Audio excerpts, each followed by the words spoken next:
సెన్సెక్స్ 1000 పాయింట్లను కోల్పోయింది అని తెలుస్తోంది. లక్షల కోట్ల రూపాయలు మాయమయ్యాయి. భారీ నష్టాల్లో ప్రస్తుతం దేశీయ స్టాక్ మార్కెట్ ఉంది. అంతర్జాతీయ రాజకీయ భౌగోళిక అనిశ్చితుల నేపథ్యంలో ఇటు భారీగా సూచీలు పతమవుతున్నాయని తెలుస్తోంది. రికార్డు స్థాయిలో బంగారు మరియు వెండి పెరిగిపోయింది. 10 గ్రాముల పైన ఇటు 5020 అయితే పెరిగింది. మొత్తం చూసుకుంటే 24 క్యారెట్ల బంగారు వచ్చేసి 1,54,800కు చేరింది. 10 గ్రాముల పైన ఇటు 4,600కు పెరిగి మొత్తంగా అంటే 22 క్యారెట్ల బంగారు వచ్చేసి 1,41,900కు చేరినట్టు తెలుస్తోంది. ఒకవైపు వెండి ధర చూసుకుంటే 3,40,000కు కిలో వెండి అయితే పెరిగిపోయినట్టు తెలుస్తుంది. ఇదే నేపథ్యంలో చూసుకుంటే భారీగా ఇటు సెన్సెక్స్ పాయింట్స్ అయితే ఇటు పెరిగిపోయాయని తెలుస్తోంది. దీనికి సంబంధించి పూర్తి డీటెయిల్స్ మా ప్రతినిధి వెంకట్ అందిస్తారు. వెంకట్ చెప్పండి, ఇటు చూస్తే కంప్లీట్ గా సెన్సెక్స్ కి 1000 పాయింట్స్ పోవడం అనేది దీని వెనుక ముఖ్య కారణాలు ఏంటంటారు? గత కొంతకాలంగా కూడా బంగారం ధర వచ్చేసరికి ఫ్లక్చువేట్ అవుతూ వస్తుంది. ఈ నేపథ్యంలోనే ఈ మధ్య కాలంలో అంటే భారీగా పెరగటం ఇవన్నీ కూడా కొంత అంటే అంతర్జాతీయంగా ఉన్నటువంటి పరిస్థితులు కానీ రాజకీయ పరిణామాలు కానీ ఇవన్నీ తోడు కావటం, కొంత ఎన్నికల ప్రభావం ఇవన్నీ కూడా కొంత పడుతున్నాయని చెప్పుకోవాలి. అటు అమెరికా ప్రభావం అంటే అమెరికా ఈ వెనిజులా విషయంలో చేస్తున్నటువంటి ప్రయత్నాలు, గ్రీన్లాండ్ విషయంలో జరుగుతున్నటువంటి పరిణామాలు, అదేవిధంగా అంతర్జాతీయ ట్రేడ్ వార్ ఏదైతే ఇప్పుడు యూరోప్ దేశాలు ఏవైతే ఉన్నాయో కొంత అమెరికా మీద కొంత సీరియస్ గా ముందుకు వెళ్లే ప్రయత్నం ఇవన్నీ కూడా కొంత పరిస్థితుల్లో అయితే దిగదారుస్తానని చెప్పుకోవాలి. అదేవిధంగా జియో పొలిటికల్ టెన్షన్లు కూడా కొంత ఈ స్టాక్ మార్కెట్లను భారత స్టాక్ మార్కెట్ ప్రభావం పడింది అనేది అయితే చెప్పుకోవచ్చు. అయితే బంగారం వెండి మాత్రం సేఫ్ జోన్ లో ఉన్నాయి. వీటి ధరలు భారీగా పెరుగుతున్నాయి అనేది అయితే స్పష్టంగా అర్థమవుతుంది. ఇక తాజాగా మనకున్నటువంటి సమాచారం ప్రకారం అంటే సెన్సెక్స్ 2 రోజుల్లో మొత్తం 1000 పాయింట్లకు పైగా కోల్పోయింది. దీంతో 82,180కి చేరినటువంటి పరిస్థితి. ఇక నిఫ్టీ 25,232 పాయింట్లకు పడిపోయింది. మార్కెట్ క్యాపిటలైజేషన్ 10 లక్షల కోట్లు దాదాపుగా మాయమైపోయి పెట్టుబడిదారుల సొమ్ము ఏదైతే ఉన్నదో 10 లక్షల కోట్లకు పైగా మాయమైపోయిందని చెప్పుకోవచ్చు. అది దీనికి ట్రంప్ విధిస్తున్నటువంటి టారిఫ్ల అంశం కానీ అదేవిధంగా కొంత రూపాయి బలహీన పడటం ఇవన్నీ కూడా జరుగుతూ వస్తున్నాయి. ఇక బంగారం కానీ వెండి ధరల విషయానికి వస్తే 24 క్యారెట్ల బంగారం ధర 10 గ్రాములు వచ్చేసి 1,58,017 రూపాయలకు ఉంది 20వ తారీఖుకి. ఇక 22 క్యారెట్ల బంగారం ధర వచ్చేసి 1,40,849గా కనిపించింది. అయితే ఒక్కసారిగా ధరలు 5,000కు పైగా పెరగటంతో అంటే నిన్నటి మీద ఈ రోజుకి దాదాపు 5,000 పైగా పెరిగింది. దీంతో అటు వెండి మీద కూడా దీని ప్రభావం పడిందని చెప్పాలి. కిలో వెండి వచ్చేసి 3,20,000 రూపాయలకు పెరిగింది.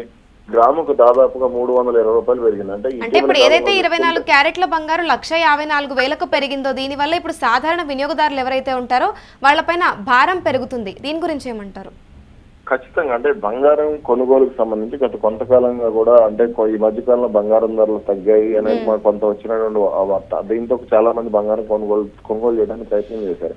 ఇక ఇప్పుడు బంగారం ధరలు మరింతగా పెరిగే అవకాశం ఉంది అనడంతో ఇటు బంగారం మీద పెట్టుబడి పెట్టే వాళ్ళు కూడా భారీగా కొనుగోలు చేసే ప్రయత్నం ఇదంతా కూడా చేస్తూ వస్తున్నారు. దీంతో ఈ బంగారం ధరలకు సంబంధించి అంటే ఇప్పుడు పెరుగుతాయా తగ్గుతాయా అనేది అంటే కొనాలా కొనకూడదు అనే పరిస్థితి కూడా కొంత వినియోగదారులు ఉందని చెప్పుకోవాలి. అంటే ముఖ్యంగా సౌత్ ఇండియాకి వచ్చేసరికి బంగారం కొనుగోళ్లు అనేది ఎక్కువగా ఉంటాయి. కానీ ఇక్కడ ఉన్నటువంటి పరిస్థితుల నేపథ్యంలో ఒకవేళ పెరిగితే అది ఏ విధంగా పెరగబోతున్నాయి అంటే ఒకవేళ రేపు మళ్ళీ తగ్గిపోతే రేపు ఒక 5-6 వేలు తగ్గింది అని అంటే ఈ రోజు కొన్న వాళ్ళు కొంత నష్టపోయే అవకాశం ఉంటుంది. కాబట్టి ఈ బంగారం కొనేవాళ్ళు అత్యవసరంగా అంటే వివాహాలు కానీ లేదైనా ఫంక్షన్లు కానీ ఇటువంటి ఉంటే మాత్రమే కొనే అవకాశం ఉంది. అయితే ఇప్పుడు రేపు ఫిబ్రవరి నుంచి ఏదైతే మాఘమాసం ఇదంతా పెళ్లిళ్ళ సీజన్ ఏదైతే నడుస్తూ ఉంటుందో కాబట్టి కొంత దీనికి సంబంధించి మళ్ళీ బంగారం ధరలు పెరిగే అవకాశం ఉంది. అంటే బంగారం వినియోగదారులు పెరిగే అవకాశం ఉండటంతో ఈ ధరలు కూడా రాబోయే 3 నెలలు కూడా పెరిగే సూచనలు కనపడతాయి. ఎందుకంటే వివాహ శుభకార్యాలు కానీ లేదంటే ఇంట్లో ఫంక్షన్లు కానీ ఇటువంటి ఉన్నాయి కాబట్టి బంగారం ధరలు అయితే ఆకాశం అంటే అవకాశం కనపడుతుంది. అంటే ఇప్పుడు విదేశీ పెట్టుబడిదారులు ఎవరైతే ఉంటారో వీళ్ళు ఇప్పుడు అంటే భారీగా నిధులను ఉపసంహరించుకోవడం కూడా ఒక అందుకు ఇటు మార్కెట్ పతనానికి కారణం అంటూ వినిపిస్తుంది. అంటే ఇది ఎంత మేరకు ప్రభావం చూపిస్తుంది అంటారు మార్కెట్ పైన? అంటే విదేశీ పరిస్థితులు అనేవి చాలా వరకు కూడా విదేశీ పెట్టుబడిదారులు దీనికి సంబంధించి కొంత ఆందోళన అయితే వ్యక్తం చేస్తున్నటువంటి పరిస్థితి ఉన్నాయి. అంటే అటు ట్రంప్ గ్రీన్లాండ్ విషయంలో అనుసరించిన వైఖరి కానీ ఇటు రష్యా ఉక్రెయిన్ యుద్ధం ఈ ప్రభావం గత కొంతకాలంగా కూడా భారత మార్కెట్లపై పడుతూ వస్తుంది. అటు యూరోప్ దేశాలు కూడా ఉక్రెయిన్ యుద్ధం కారణంగా కొంత ఇబ్బందులు పడుతున్నటువంటి పరిస్థితి. ఇప్పుడు ఈ ట్రంప్ టారిఫ్లు ఏదైతే ఇటీవల మళ్ళీ 500% వరకు అతనికి పెంచే అవకాశం లభిస్తుందని చెప్పడం, ఈ రష్యా ముడి చమురు ఈ విషయంలో కొనసాగుతున్నటువంటి ప్రతిష్టంభన కానీ లేదంటే ఇప్పుడు వెనిజులా అధ్యక్షుడిని కిడ్నాప్ చేసి వెనిజులా ఆయిల్ మనకు విక్రయించాలనుకోని ఇవన్నీ కూడా దానికి తోడు గ్రీన్లాండ్ లో అమెరికా బలగాలు ఎప్పుడైతే మోహరించాయో దానికి సంబంధించి కొంత అక్కడ నెలకొన్నటువంటి పరిస్థితులు.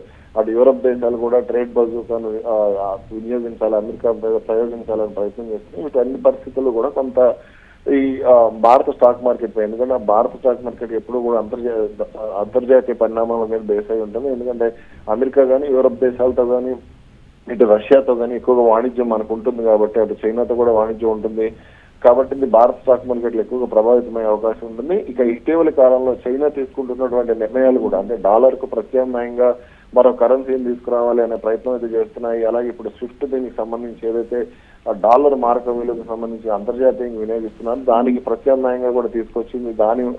దాని వాడకం కూడా పెరుగుతూ వస్తుంది.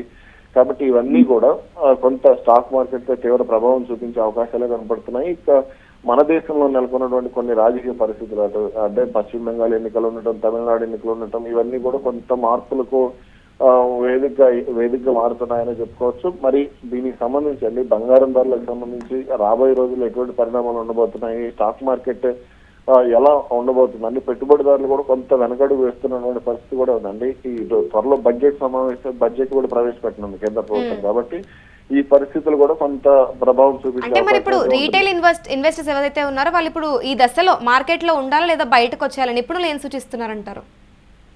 ప్రస్తుతానికి అయితే కొంత పెట్టుబడి పెట్టే విషయంలో వీళ్ళు సైలెంట్ గా ఉండి ఓపిక పడితే పరిస్థితులు అయితే బాగానే ఉంటాయని చెప్తున్నారు. అయితే ఈ బడ్జెట్ సమావేశాల వరకు కూడా కొంత ఎదురు చూడాల్సినటువంటి పరిస్థితి ఉంది. బడ్జెట్ సమావేశాల్లో కొన్ని ధరలు పెరిగే అవకాశం ఉంది, కొన్ని ధరలు తగ్గే అవకాశం ఉంది అని కూడా అంటున్నారు. కాబట్టి ఇటీవల జిఎస్టీలో కొంత స్లాబుల్లో మార్పులు చేయడం వల్ల కొన్ని ధరలు తగ్గినటువంటి పరిస్థితి. రేపు బడ్జెట్ లో ఆ నష్టాన్ని పూడ్చుకోవడానికి కేంద్ర ప్రభుత్వం ఏం చేయబోతుంది అనేది కూడా కొంత కంగారు పెడుతున్నటువంటి పరిస్థితి. సిగరెట్ల ధరలు పెంచడం కానీ లేదా మరికొన్ని ధరలు కూడా పెరిగే అవకాశం ఉందని అంచనా వేస్తున్నాం. కాబట్టి ఈ బడ్జెట్ సమావేశాల నాటికి ఎటువంటి పరిణామాలు ఉండబోతున్నాయి, రాబోయే 10 రోజులు ఉంది. ఇంకా ఈ 10 రోజుల పాటు కొంత ప్రతిష్టాపన అయితే కొనసాగే అవకాశం స్పష్టంగా ఉంది.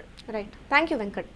ఇక చూసుకుంటే ప్రస్తుతం 1000 పాయింట్లు ఇటు సెన్సెక్స్ కోల్పోయినట్టు తెలుస్తోంది. లక్షల కోట్ల రూపాయలు మాయమయ్యాయని తెలుస్తోంది. ఇక భారీ నష్టాల్లో ప్రస్తుతం దేశీయ స్టాక్ మార్కెట్లున్నాయి. అంతర్జాతీయ రాజకీయ భౌగోళిక అనిశ్చితుల నేపథ్యంలో భారీగా ఇటు సూచీలు పతనమవుతున్నాయి. ఇక రికార్డు స్థాయిలో ఇటు బంగారు మరియు వెండి రేటు పెరిగిపోయిందనే చెప్పాలి.